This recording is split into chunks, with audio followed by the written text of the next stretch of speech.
Hello everyone, मैं ब्रजेश पांडे आप सबका पांडे जी क्लासेस में एक बार फिर स्वागत करता हूं। आज स्टूडेंट हम बात करने वाले हैं सॉलिड स्टेट की। पिछली वीडियो में कुछ स्टूडेंट ने कमेंट किया मेरे को कि सर सॉलिड स्टेट के ऊपर टॉपिक पे वीडियो बनाइए, क्योंकि इसके कुछ टॉपिक ऐसे हैं जो थोड़े से डिफरेंट हैं और डिफिकल्ट हैं, जो हमसे नहीं हो रहे हैं। और वही क्वेश्चन आप हमें बोर्ड पे देख सकते हैं, मैं आपके लिए लेके आया हूँ। वन बाय वन इन सारे क्वेश्चन को एक्सप्लेन करूंगा विद डिटेल एक्सप्लेनेशन। ये सॉलिड स्टेट हमारा 2 या 3 लेक्चर में कंप्लीट होगा स्टूडेंट। फर्स्ट लेक्चर में मैं बेसिकली ऑक्टाहेड्रल, टेट्राहेड्रल वाइड के रिलेटेड न्यूमेरिकल और ब्रैग इक्वेशन और इंटरप्लेनर माइलर इंडिसेस के ऊपर जो न्यूमेरिकल हैं उनको ही एक्सप्लेन करने जा रहा हूं। तो स्टूडेंट इस वीडियो में हम बात करेंगे, बार बार 2 वर्ड ये देख रहे हैं, 3 न्यूमेरिकल हैं, तीनों के तीनों एक ही पैटर्न के ऊपर के में प्रीवियस ईयर में आ चुके हैं। इसका मतलब इसके ऊपर ज्यादा फोकसिंग हो रही है। तो उसे हम समझते हैं, जो होता है क्या, हमारे पास वाइड होते हैं स्टूडेंट, ऑक्टाहेड्रल वाइड, फिर हम बात करेंगे टेट्राहेड्रल वाइड। तो मैं इनकी ब्रीफ आपको यहाँ पे नॉलेज दे देता हूं, और अगर किसी स्टूडेंट को इसकी डिटेल नॉलेज चाहिए तो मैं वीडियो सॉलिड स्टेट की प्लेलिस्ट में जाके आप ये पूरा चैप्टर डिटेल में कर सकते हैं। बहुत ही ज्यादा डिटेल में मैंने एक एक टॉपिक के ऊपर डिटेल में वीडियो बना रखी है। तो ऑक्टाहेड्रल वाइड या टेट्राहेड्रल वाइड क्या होते हैं, इसको समझते हैं हम पहले। वाइड का मतलब होता है एम्प्टी स्पेस। अगर मेरे पास 4 स्फीयर हैं और उनको मैंने क्या किया स्टूडेंट, टेट्राहेड्रली, मैंने इसके ऊपर 3D वीडियो बना रखी है स्टूडेंट, बॉल लेके 3D रिप्रेजेंटेशन कर रखी है। अब ये 3 बॉल्स हैं, इनके बीच में जो एम्प्टी स्पेस होगा इसको हम बोलेंगे ट्रायंगुलर वाइड या ट्रायंगुलर वाइड। और अगर ये एक स्फीयर में इसके ऊपर रख दूं और इनको अरेंज कैसे करूं, टेट्राहेड्रल, जैसे मीथेन का स्ट्रक्चर होता है, अगर उस तरह मैं स्फीयर को रख दूं और उसके बीच में जो एम्प्टी स्पेस आएगा उसे हम क्या बोलते हैं, टेट्राहेड्रल वाइड। इसी तरह 6 स्फीयर अगर मैं ऑक्टाहेड्रल अरेंजमेंट में रखूं, यानी 3 स्फीयर डाउन में और 3 स्फीयर अप में, इस तरह से अगर हम रखें तो इनके बीच में जो एम्प्टी स्पेस आएगा स्टूडेंट उसे हम क्या बोलेंगे, ऑक्टाहेड्रल वाइड। तो पहली बात तो हमें ये पता होना चाहिए टेट्राहेड्रल वाइड क्या होते हैं, ऑक्टाहेड्रल वाइड क्या होते हैं। फिर अगर हम क्रिस्टल लैटिस में बात करें कि क्रिस्टल लैटिस में कहां लाई करते हैं स्टूडेंट, तो इनकी पोजीशन होती है octahedral void lie at the edge centre and body centre. ये एज के सेंटर पे और बॉडी के सेंटर पे क्रिस्टल लैटिस के लाई करते हैं।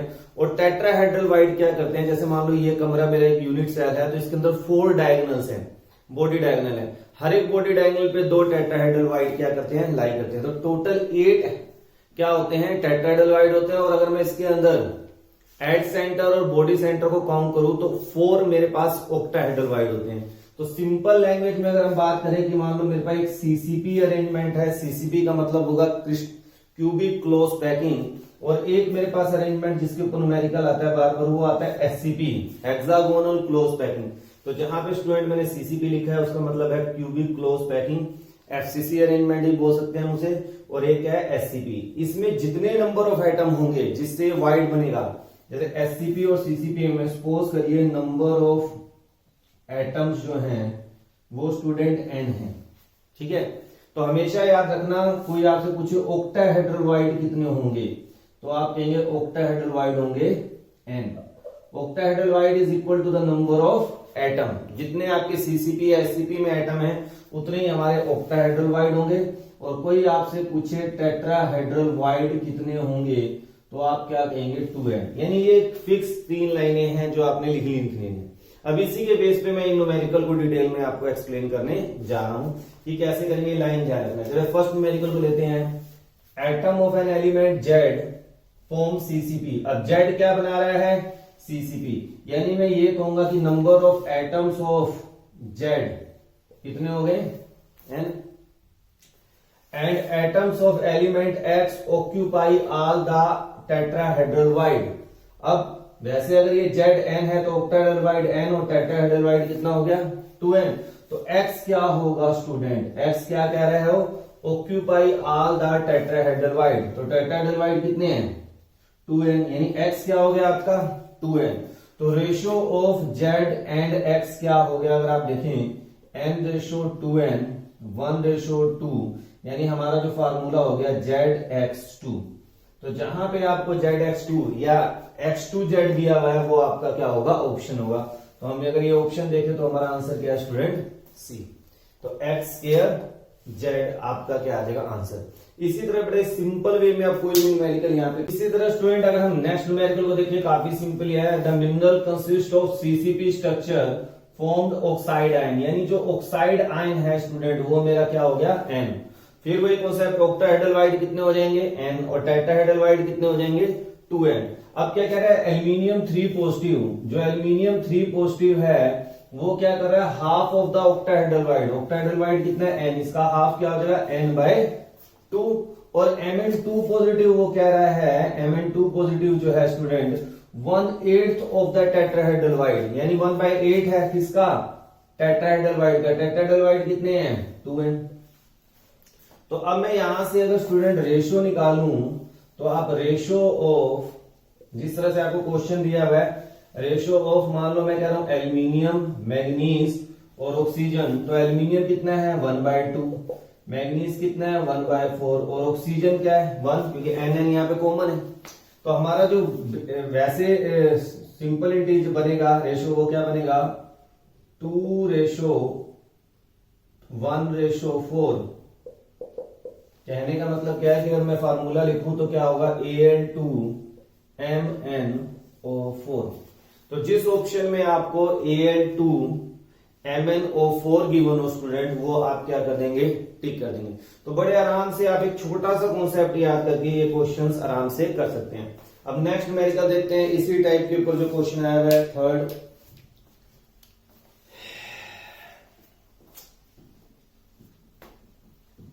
तो अब नेक्स्ट न्यूमेरिकल करते हैं स्टूडेंट, इसी टाइप के ऊपर जो आया हुआ है वो क्या है हमारा? थर्ड न्यूमेरिकल को ध्यान से देखिए।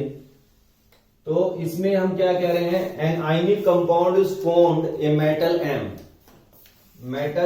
Ionic compound, and a non metal Y।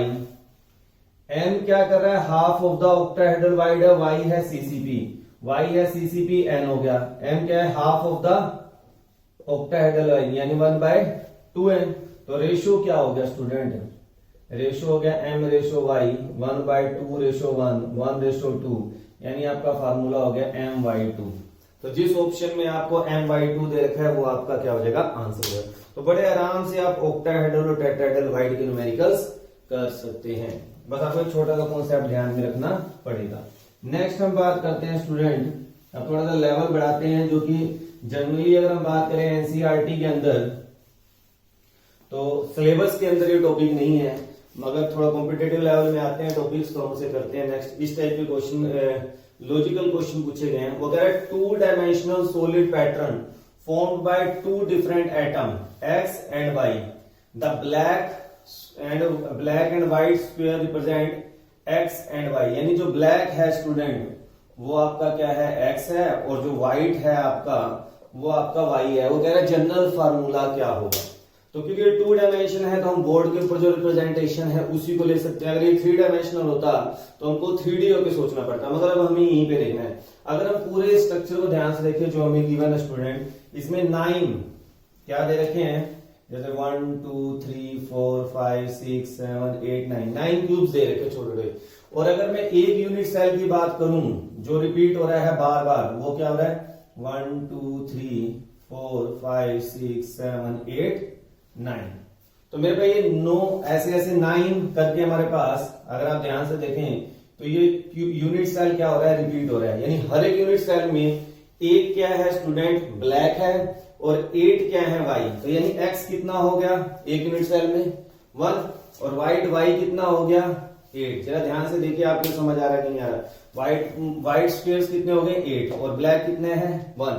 तो जो जनरल फार्मूला बन गया वो हमारा क्या बन जाए? XY8। यानी बिल्कुल सिंपल कॉन्सेप्ट है, कोई फार्मूला नहीं लगाना, केवल स्ट्रक्चर के ऊपर आपको एक क्वेश्चन अटेम्प्ट करना था।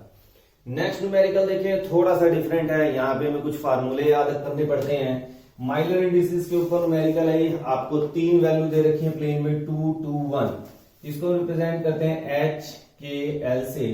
H की वैल्यू दी है 2, K की वैल्यू 2 और L की value 1। The interplanar spacing between the 2 to 1 planes of a cubic lattice of length 4। आपको एज लेंथ दे रखी है 450 पिकोमीटर। कैलकुलेट हमें क्या करना है स्टूडेंट, डी क्या है हमारा, इंटरप्लेनर स्पेसिंग, या हम इसे बोल देते हैं इंटरप्लेनर डिस्टेंस। तो जो इंटरप्लेनर डिस्टेंस है स्टूडेंट, उसका फार्मूला क्या होता है, d equal to a square root of x square plus k square plus l square. तो आपको बस ये छोटा सा फार्मूला पता होना चाहिए, बाकी क्वेश्चन में कोई इतनी बड़ी बात है नहीं। ए की वैल्यू 450 आपको गिवन है स्टूडेंट, और हम अगर एच के एल की बात करें, एच की वैल्यू 2 है, 2 का स्क्वायर प्लस 2 का स्क्वायर प्लस 1 का स्क्वायर। तो ये हमारे पास आ गया सोल्व करके student 450 upon square root of 9 यानी 450 अपॉन 3, यानी आपका आंसर क्या आ जाएगा 150। तो बी आपका क्या होगा, करेक्ट ऑप्शन होगा। तो अगर हमें फार्मूले पता है तो क्वेश्चन कोई डिफिकल्ट नहीं है, मगर हम इस टाइप के फार्मूले कई बार याद करना भूल जाते हैं। तो इन्हीं को आपने याद करना है कि इस टाइप के ऊपर भी न्यूमेरिकल आ सकता है। नेक्स्ट जो है वो ब्रैग इक्वेशन के ऊपर न्यूमेरिकल है स्टूडेंट। ब्रैग इक्वेशन क्या है पहले उसे समझ लेते हैं। ब्रैग इक्वेशन क्या किसके लिए होता है, हमारे पास स्पेसिंग के लिए होता है। N lambda equal to 2d sine theta. इसके ऊपर डिटेल में मैं आपको वीडियो दूंगा, मगर फिलहाल हम खाली फार्मूला याद करेंगे, n lambda equal to 2d sine theta. जहां पे डी क्या है, इंटरप्लेनर डिस्टेंस, या अभी हमने जो बात की थी इंटरप्लेनर स्पेस, उसी को हम डी बोलते हैं। उधर to obtain a different peak for a crystalline solid with interplanar distance, ये वाला पॉइंट आप समझिए, interplanar distance equal to wavelength of incident, यानी जो डी है वो लैम्डा के इक्वल है।